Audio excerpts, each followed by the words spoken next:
San Martín en Guayaquil, por José Figueroa. Los misterios de la historia solo pueden descifrarse cuando los archivos o las familias directamente vinculadas al secreto de los hechos dejan traslucir documentaciones inéditas. En este caso, la causa reveladora de una palabra, hecho o entrevista puede permitir, por aproximación, analogía o revelación, toparse con un descubrimiento. En la muy secreta, casi mística entrevista de Guayaquil entre San Martín y Bolívar, la consigna del silencio no ha traído más que exégesis.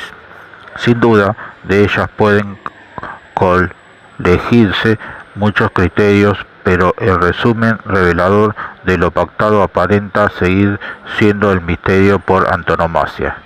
Digo aparenta porque desde la investigación efectuada por el doctor con nombres Mármol, algo ha cambiado la hipótesis.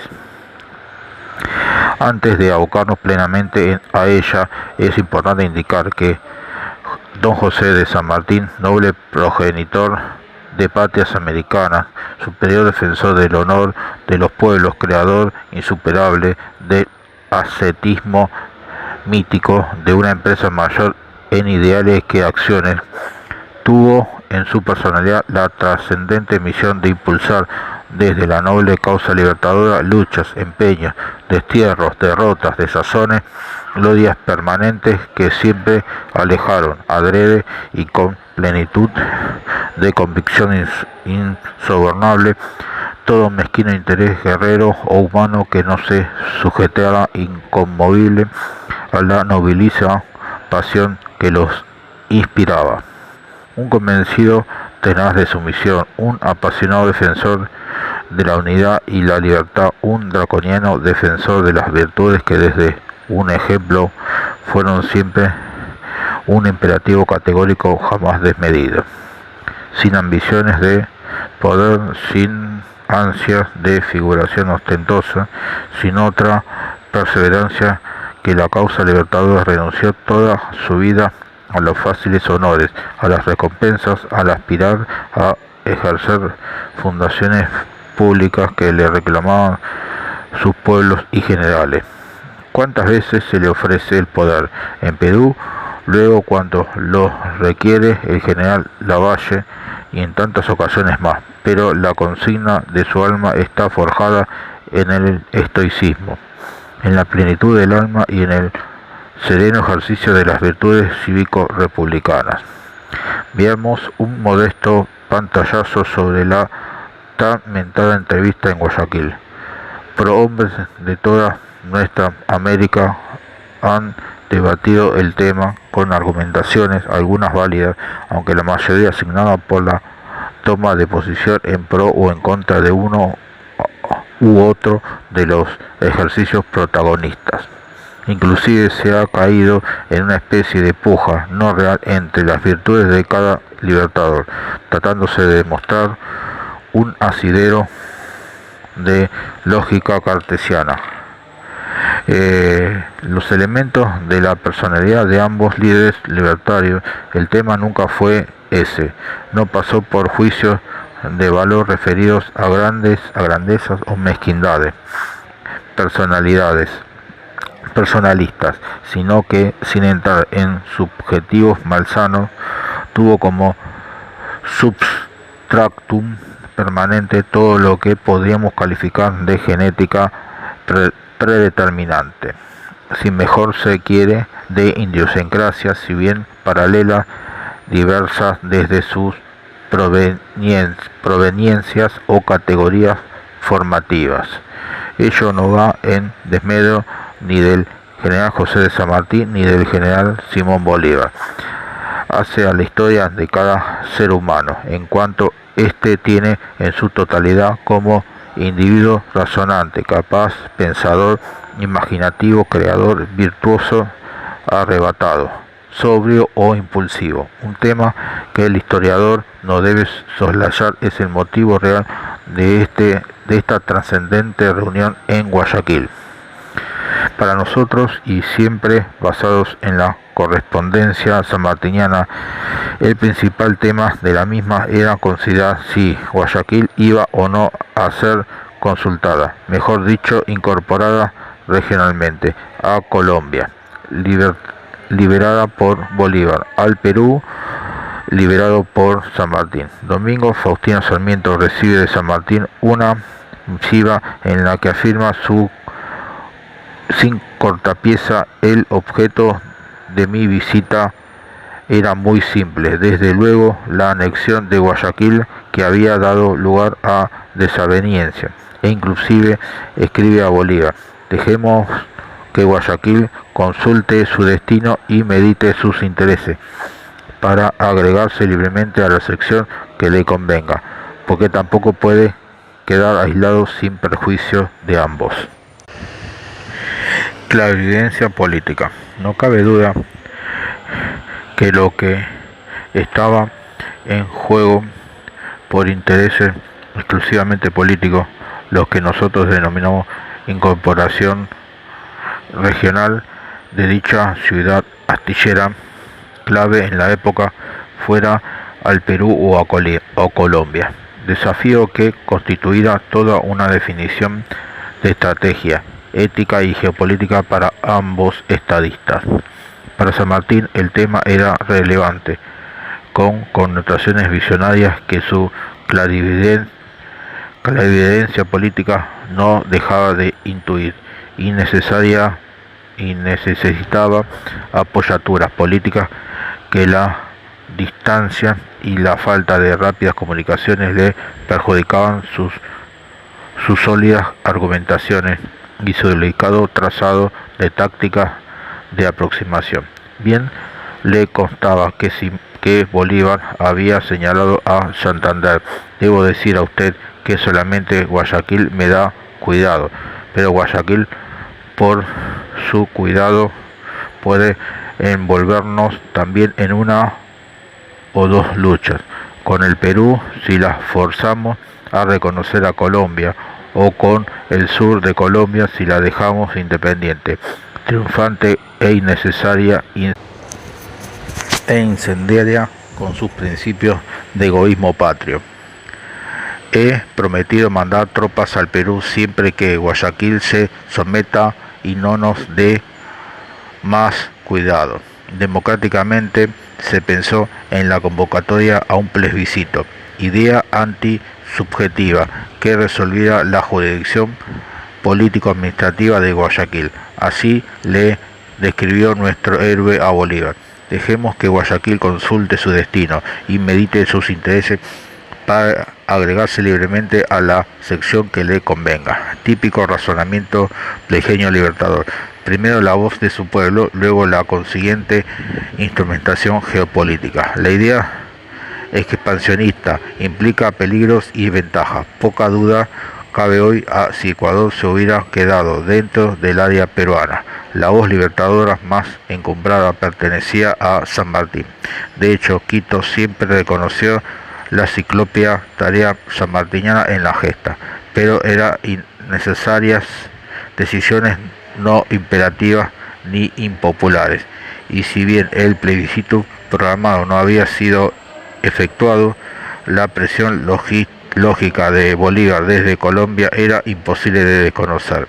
No en vano San Martín propone a Guayaquil como sede del Congreso, proclive a la creación de una federación. En tanto, Bolívar insistía en Panamá para tal crucial evento. Ambas tesituras, si bien ostentaban idéntico fin, configuraban secretamente una lucha de poder, más que de los entrevistados, que cuanto especulaban desde el silencio de los intereses creados, cuando los grandes están al margen porque la gesta es un compromiso ético.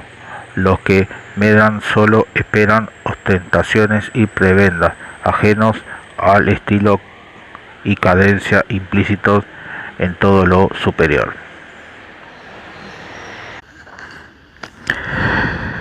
Fueron dos héroes mucho más allá de las pasiones que interesados seguidores propalaran. La común gesta emprendida permitió a los países de raíz sanmartiniana o bolivariana tener la dignidad independentista incóndule y hasta nuestros días permanente. Si hubo diversos caracteres humanos, fueron prueba de la identidad de miras con que sirvieron a la causa americana. Si en Guayaquil hubo diversos enfoques, ello no lleva implícito dejo alguno de controversia, ya que la común búsqueda de la autonomía continental era el objetivo base de la reunión. Debo transcribir las frases esenciales que San Martín escribe al mariscal del Perú, don Ramón Castilla. Mi entrevista en Guayaquil con el general Bolívar me convenció, no obstante sus promesas, de que el solo obstáculo de su venida al Perú con el ejército de su mando no era otro que mi presencia, a pesar de la sinceridad con que le ofrecí ponerme a sus órdenes, con todas las fuerzas de que yo disponía. No en vano San Martín fue obediente impulsor del espíritu de la Revolución de Mayo, liberando y pacificando con su prodigioso estilo morigerador, fiel intérprete siempre del Congreso de Tucumán y con las claras instrucciones del director supremo don Juan Martín de Pueyrredón. Arribo a Guayaquil. San Martín llegó a Guayaquil el 26 de junio de 1822. Bolívar ya la había incorporado a Colombia, aunque existían aún discusiones entre autonomistas y anexionistas. El 27 de julio comenzó la enigmática y luego escondida conferencia de Guayaquil. Es opinión unánime a la que adhiero que ni los temas referidos a formas de gobierno, conducción política o normas constitucionales tuvieron eco en nuestro proceder argentino. El destino de América, tal como ha acontecido, dependía de la plena cooperación militar entre ambos jefes para desalojar el poder realista. Un elemental operativo estratégico común constituía la más esencial preocupación sanmartiniana. Creo necesario y revelador transcribir el brindis que recoge Ricardo Rojas, El Santo de la Espada, página 305, año 1940, editorial Losada, pronunciado por San Martín en la comida con que ambos libertadores se despidieron. Por la pronta conclusión de la guerra, por la organización de las diferentes repúblicas del continente y por la salud del libertador de Colombia. Es evidente el manifiesto desinterés político de San Martín, así como su ascética mística por permitir que la liberación no cayera en anexiones interesadas de grupos políticos. Dice Ricardo Rojas, página 303, y Vidén. La abdicación de San Martín es un acto de santidad laica tan sin procedentes en la historia que se le buscan explicaciones complicadas o subalternas, porque su sencilla grandeza excede las medidas usuales del heroísmo militar. Clara demostración del espíritu superior de nuestro héroe es su rechazo de plano a intervenir en las luchas caudillistas de la Argentina y ofrendar toda su vida a preparar las brillantes acciones contra el poder realista, siempre desde su universalismo americanista, vencedor absoluto de sus propias pasiones. Todo se ha dicho sobre este paradigmático profeta laico. Ricardo Rojas lo califica de patriarca. Tiene plena razón. Es una personalidad que escapa a todo estereotipo. Requiere nuestra juventud que sus maestros y profesores le transmitan la gloria sanmartiniana para entender a fondo la trascendencia argentina. El olvidarlo nos ha detenido décadas. Nuestro no consolidado republicanismo, a pesar de intentos ponderables, suele provenir del desconocimiento del pensador José de San Martín. Siempre hemos dicho que la etimología de la palabra sacrificio proviene del latín sacri, o sea, sacro, y ficio, o sea, hacer. La vida de nuestro libertador fue un continuo hacer cosas sagradas para la causa que le impuso su sentido del deber. Algunos testimonios escritos por José de San Martín, 1829, carta al general Bolívar. Estoy íntimamente convencido de que cuales fueran las vicisitudes de la presente guerra, la independencia de América es irrevocable. Para mí hubiera sido el colmo de la felicidad terminar la guerra bajo las órdenes de un general a quien la América del Sur debe su libertad. Nota: al Congreso de Tucumán. Ha dado el Congreso el golpe magistral con la declaración de la independencia. Solo hubiera deseado que se hubiera hecho una pequeña exposición de los justos motivos que tenemos los americanos para tal proceder. Bando al alistar tropas en Mendoza, cuando la América, con virtud sublime, quebrantó las cadenas de la opresión peninsular, podrá la patria sacrificarlo por arribar al triunfo de aquel glorioso empeño, que todo americano desde la edad de 14 hasta los 45 inclusive se aliste precisamente en los cuerpos cívicos. Recordemos que fue masiva la respuesta cuyana y que el ejército completó sus cuadros con alto sentido emancipador. Ideas del historiador y sociólogo Eduardo Artesano. El hace poco fallecido doctor Eduardo Artesano nos dejó innumerables obras de gran profundidad. Creo necesario transcribir sintéticamente sus ideas, en especial sobre su doctrina de la nación sudamericana. Recuerda las principales afirmaciones de Simón Bolívar, San Martín, Belgrano y Artigas, y desde ellas no presenta una clara doctrina de la sudamericanidad. San Martín, citado con esta verdad suya: tiempo ha que no pertenezco a mí mismo, sino a la causa del continente americano. Yo soy del Partido Americano. Agrega: toda América unida en identidad de causa, intereses y objeto constituye una nación.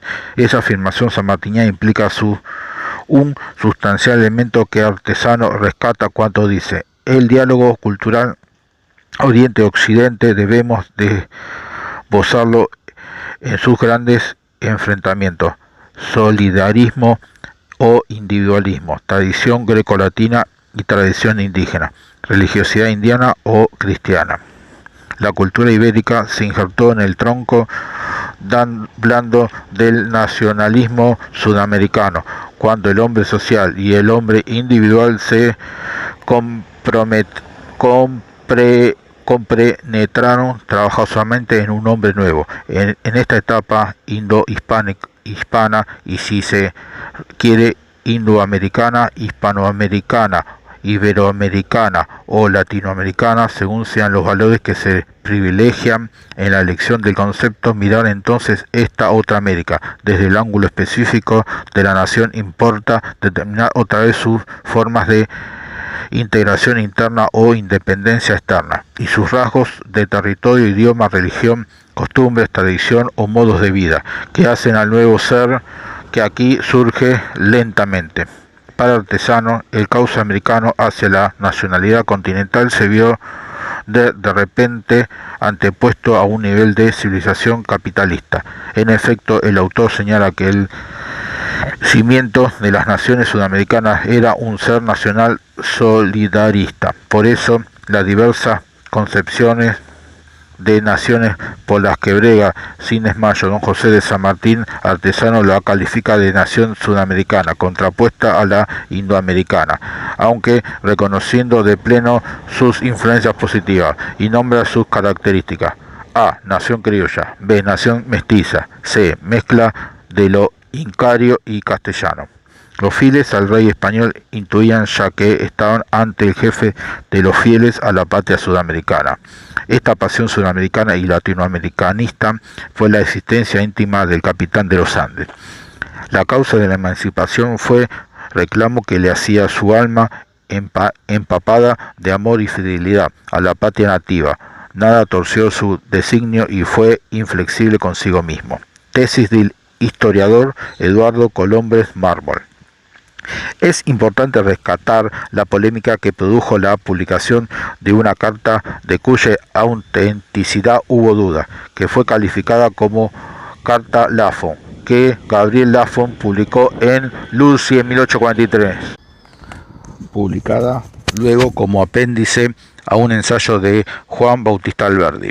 Varios autores argentinos, algunos de la talla intelectual de Bartolomé Mitre y Domingo Faustino Sarmiento, la fueron reproduciendo. Se inició una especie de referencia al eventual renunciamiento de San Martín. Sin embargo, con la posterior publicación de la llamada Memoria de Pérez, el renunciamiento pasaba a convertirse en una leyenda. Estalla así una polémica bolivariano-sanmartiniana que dividió a historiadores de ambas grandes naciones.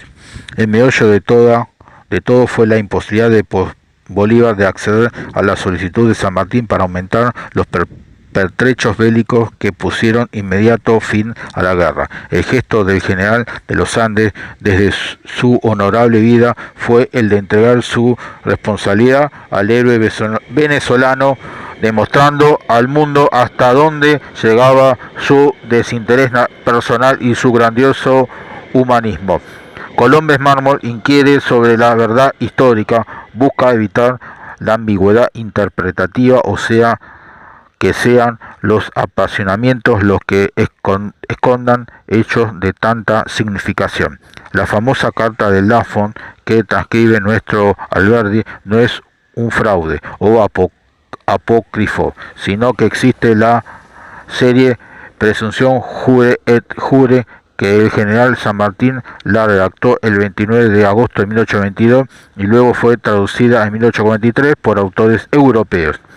Para el historiador Colombes Mármol, que compartimos, el general San Martín se impuso unilateralmente y sin convenio alguno en el propósito de sepultar en el más profundo silencio los sentimientos expresados en su carta a Bolívar el 29 de agosto de 1882 y que se referían a la divergencia irreductible de opiniones habida entre ambos durante su conversaciones en Guayaquil con respecto a los medios más aptos para terminar las campañas militares de la guerra en un futuro inmediato, evitando la inútil y perjudicial prolongación de los sufrimientos y calamidades de toda índole que pesan sobre las tropas combatientes y los pacíficos pueblos del Perú.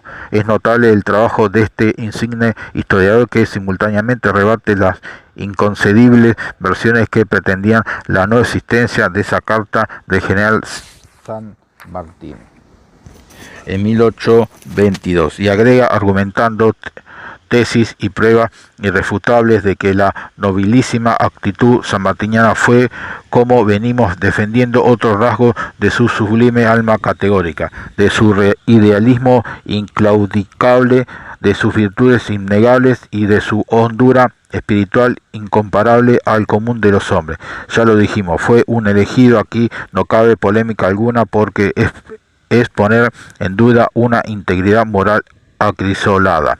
Desde Bruselas, donde vivió en la Rue de la Fiance, José de San Martín escribió: Tomás Guido, el 18 de diciembre de 1826, cuando deje de existir usted encontrará entre mis papeles documentos originales y sumamente interesantes. Ellos, los apuntes que hallará usted ordenados, manifiestan mi conducta pública y las razones de mi retirada del Perú. En fin, la paternidad de la carta de San Martín el 29 de agosto de 1822 es irrefutable.